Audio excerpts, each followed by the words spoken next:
So I'm not gonna lie, adoption is not easy. And if you're going into it thinking it's gonna be easy, you're sadly mistaken. It's beautiful, but it's hard.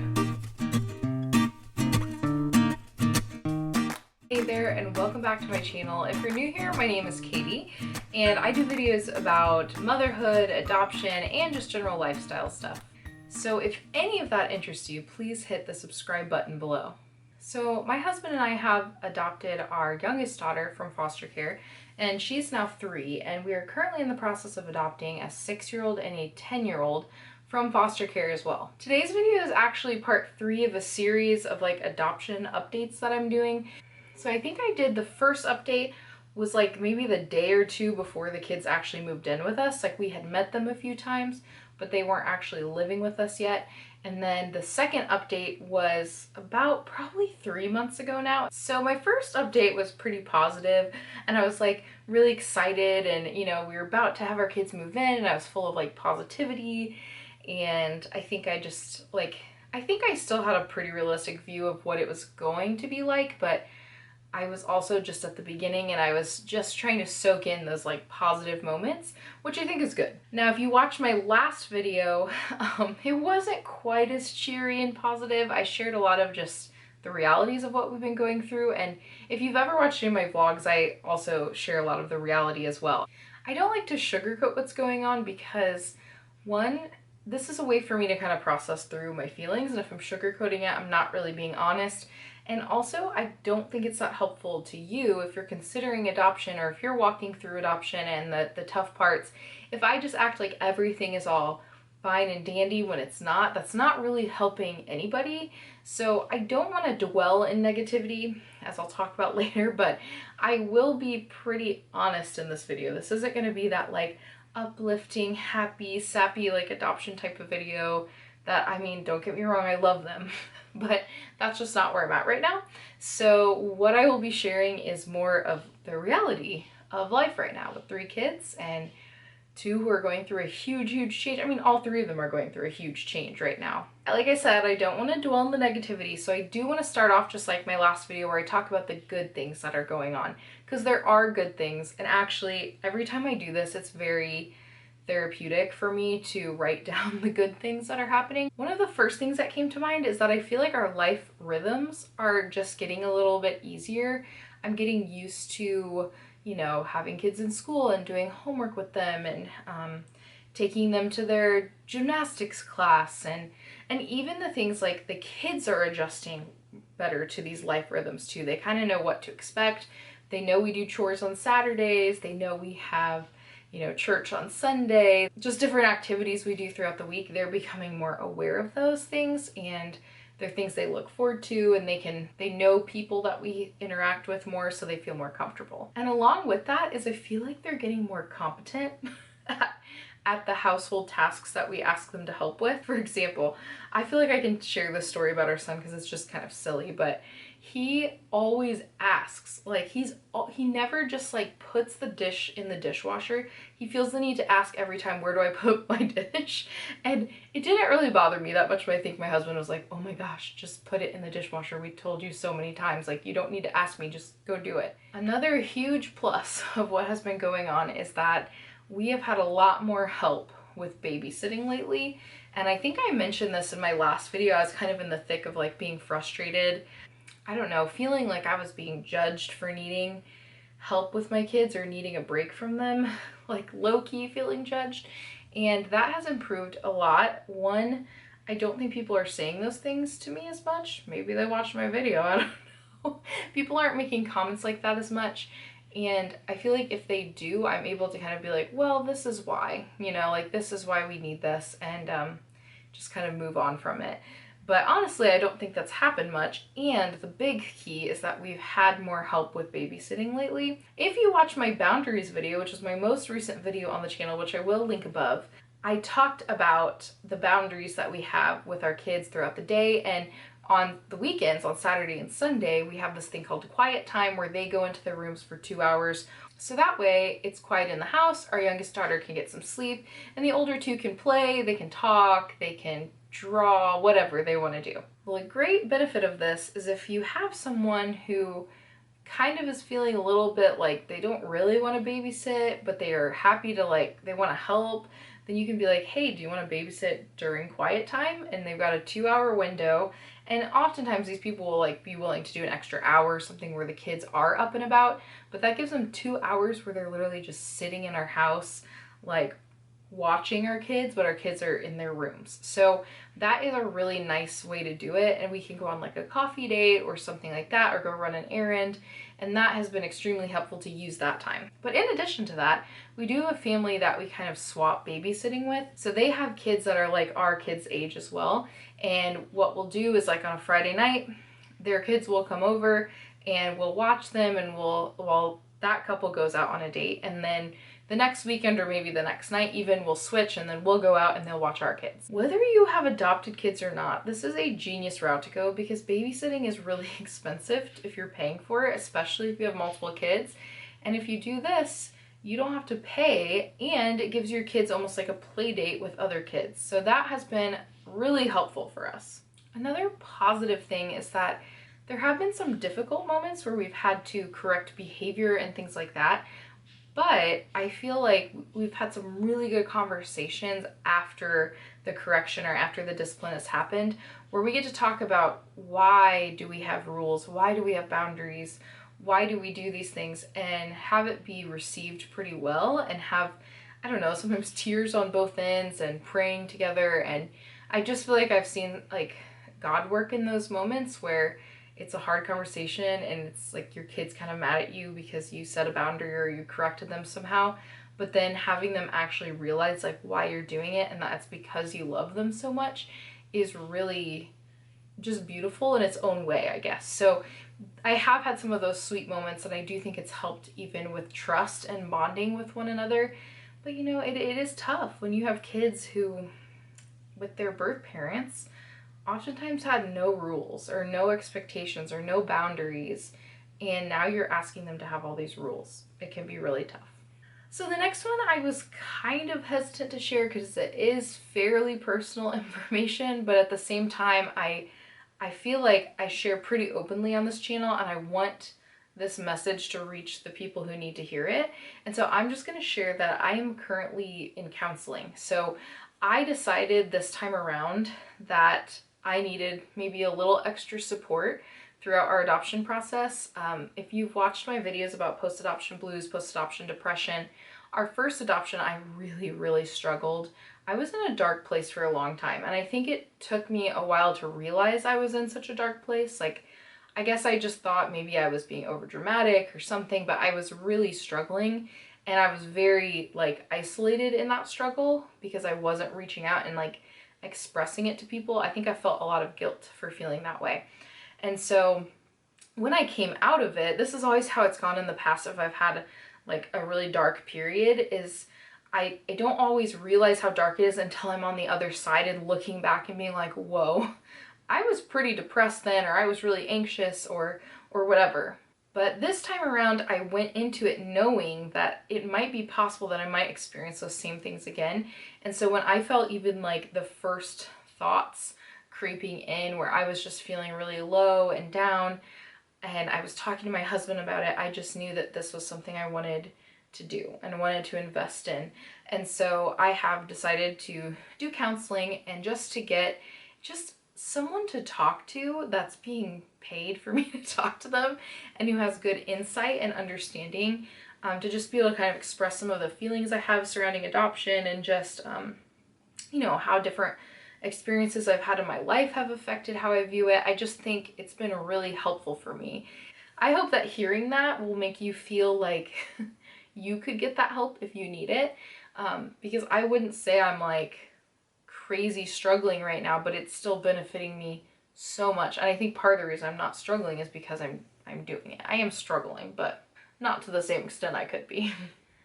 And then kind of piggyback off of that, I think one thing that I've been really thankful for the whole way through both adoptions, like with our adoption with our daughter Brielle, and also with this one, is like Nick and I's marriage has stayed really strong throughout both. And obviously there are times like last night we had to set a rule, like we can't talk about the kids tonight because we were just like, oh, like they did this and I don't know what to handle about this situation, and it just starts to get really heavy sometimes. But we've always kind of like, we've been there for each other. We have pretty open paths of communication. I'm sure there are things we could improve on, but overall, we like to be together. We like to see each other. We're not like, oh, there's that person who's frustrating me all the time. Like, our marriage has stayed strong. And I'm just gonna throw this out here.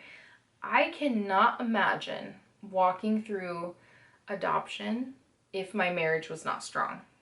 And if I didn't have a pretty solid foundation in my marriage before I adopted, I think that would be very, very challenging. Now, maybe it'd be different if you were adopting like an infant or something, but man, some of the behaviors you get with even toddlers and with school-age kids, and some of the trauma that they've gone through and that they're talking to you about, it can be really hard to be taking all of that on. And I can't imagine if I was taking all of that on and then I also was like constantly frustrated with my spouse, or we didn't have good communication. That would be really hard. So I've been really thankful that our marriage had a strong foundation. We were married like 5.5 years before we had any kids. And so I think we know each other really well, and we kind of like, we're just a good team. Now that being said, I am going to transition into the difficult parts now. So it might get a little negative. If you're like an Enneagram 7, you might not like this part. One of the hardest parts right now, and it's getting a little bit better, but for about a month, probably most of November, this was really weighing on me, which is that I feel like I'm constantly depleted emotionally, physically, spiritually, whatever. I feel completely depleted. But at the same time, I feel like I'm not pulling my weight enough. My husband, if you are familiar with the Enneagram at all, he's an Enneagram 9. And Enneagram 9s, it's like a personality type, okay? And that personality type is very agreeable, and they go along with things, and they're really helpful, and they're really kind, and they listen to other people's problems. And Nick is such a good fit for me in that way, because I need someone who's like understanding and can hear my emotions without judging them, can hear what I'm going through and just like listen and be there. But at the same time, it's really easy to kind of bulldoze a 9, and for a 9 to be constantly sacrificing and the other person not notice and things like that. And so something that I've been worried about a lot is that I'm not doing enough, but at the same time I feel so emotionally drained that I don't know how I could possibly do any more, even though I know I'm not doing enough, if that makes any sense at all. So if you don't know our kind of situation, I am a working mom and my husband is a stay-at-home dad. And I actually have a video that we made about what it's like being a stay-at-home dad, and I kind of like interview my husband, so I'll link that above too. But yeah, I always feel like he's doing so much at home, and I'm at work all day and doing all this stuff, and I'm with kids all day. And then I come home and I have my kids who have their needs, and they have pretty high needs sometimes, especially like emotionally and socially. They want to be with me constantly, and with my husband constantly. And so I always feel like I'm just not doing enough. I always feel like I'm falling short in some way, and I never want to take advantage of Nick's like kindness and his hard work and his effort in our marriage. But at the same time, sometimes I don't feel like I have anything left to give, and that's been really hard to balance, of knowing what to do. So I've tried to be very communicative with Nick, and maybe I need to have him on here sometime so we can kind of like talk about his perspective on it, because I've been trying to ask him, like, are you sure you're okay if you do this task and I do this one? Are you sure you're okay if I, go out with a friend or something and you stay here with the kids this time? Would you like to have a time where you could go out and do that? I've been trying really hard to do that. I don't want to take advantage of how kind he is. Basically, I'm saying my husband is so nice and so great that it makes me stressed out, which sounds really funny. Now that I've gone on that long tangent, one of the hardest things right now is how COVID is just interfering with everything. There have been multiple things where we've had a plan or something that our daughter was really looking forward to, and then it got canceled because of COVID, and oftentimes very last minute. And our kids, who are older, 2 kids, they always want to know what is going to happen next. They constantly look at the schedule we have on our fridge. We have this like magnetic fridge calendar where we write down, like, it's like a weekly thing, and we write down what's happening because they check it constantly. They always want to know what's happening next. And I think when you're building trust with kids who are new to your home, it's really important to be able to say, like, we're going to do this on Tuesday, and then actually follow through and do it. Because so many times these kids have had adults make them promises and tell them they're going to get something or do something, and then it doesn't work out. Part of building trust is being able to show them, like, I'm trustworthy. If I tell you this is going to happen, it's going to happen. And COVID has made that really hard. I don't think our kids are necessarily worried about COVID in the sense of getting sick. They don't seem fearful of that, which I'm grateful for, but they are very thrown off by any time like school moves from in-person to like blended, where they're half in person and half not, and or if COVID cancels like one of their after school activities, or if they were exposed at school and have to be quarantined for a while, then that is all really stressful and throws off the situation. And one of our kids in particular, when they feel anxious, they act really angry. And so there's just constant like anger and attitude and being upset, when really it's just like they're feeling anxious about the situation, which makes sense because for them, they've had all this whole life of uncertainty of moving to different homes and not knowing like how long they were going to be there, what their future held. They want to know what's going to happen. And so that does make things hard with COVID. The next one is a logistical nightmare. Both of our kids, our older two, are in counseling, as I think all foster kids should be if they're experiencing trauma, like especially if they're going through a big transition. It's really good for them to have someone to talk to as well. So they're in counseling, and oh my goodness, one of our kids' counselors, they've only been working with this child for a couple of months and just building rapport and just starting for that kid to feel comfortable. And they had to basically stop. So I guess the counselor took on a new role within the counseling organization, and so they're not able to work with our child anymore. They decided to tell us this the day before what would be the child's last appointment, which is very, very frustrating. Not a professional way to handle it. What a terrible way to go out. And for a kid who's already struggling so much with the uncertainty of COVID, the uncertainty of being in a new home, it was just, it has faced rejection, has faced parents leaving them and all sorts of things.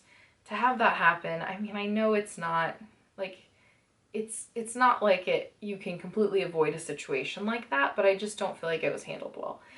So, and then trying to call and find another counselor for our kids to work with is so hard. One, because of the type of insurance they have, and two, because, you know, it's COVID, and I think a lot of people are in counseling, and a lot of people aren't doing in person, they're doing online, and I think a lot more people are doing counseling maybe than normal. I would love to see the stats, because I don't know if it's because people have the time, they're at home, or if maybe it's because they're like lonely and they're stressed about what's going on in the world, which totally makes sense. But I think more people are in counseling than normal. If you have any stats about that, let me know, because I'd be really curious to know if that hypothesis is correct. So that's just kind of logistically frustrating, and also it's the holidays, which is a very triggering time to kids in foster care, and there's no counselor to meet with, so that's fun. Something that I have been struggling with, and I will say this is kind of a lifelong struggle, but it is worse right now, is I'm having a really hard time being content in my life right now. And I'm just struggling to be positive, struggling to see the bright side of situations. I just am constantly dreaming about a different type of life, I guess. I mentioned this in a past vlog, but sometimes I feel like I have the lifestyle and like the stress of a woman that's like in her late 30s, early 40s, with like the ages of kids I have and what they're going through and how much activity there is. And a lot of my friends are not in that situation. Like, they have no kids, they're not even married, and you know, I feel like I've all of a sudden like aged 10 years. Like, I feel like I'm older. I feel like, but I'm older without any of the wisdom or life experience that helps out with being older. I'm just older.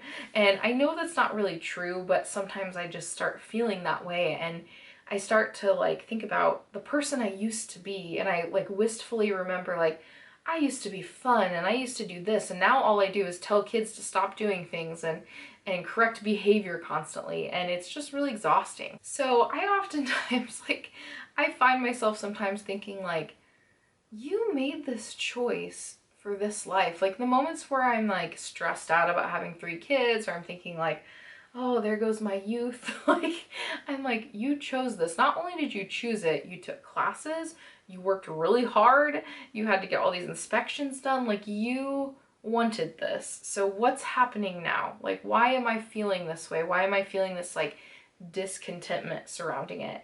And I do think part of that is really that maybe I was putting my hope in adoption, and I was putting my hope in like that adopting would fulfill me in some way, or would make me feel complete in some way. And you know, I'm a Christian, and I think it just goes back to like nothing on this earth, even something as beautiful and as good as adoption and as redemptive as adoption, is going to fill the desires of your heart, is going to fulfill you completely. There's always going to be something missing and something lacking and something difficult about it.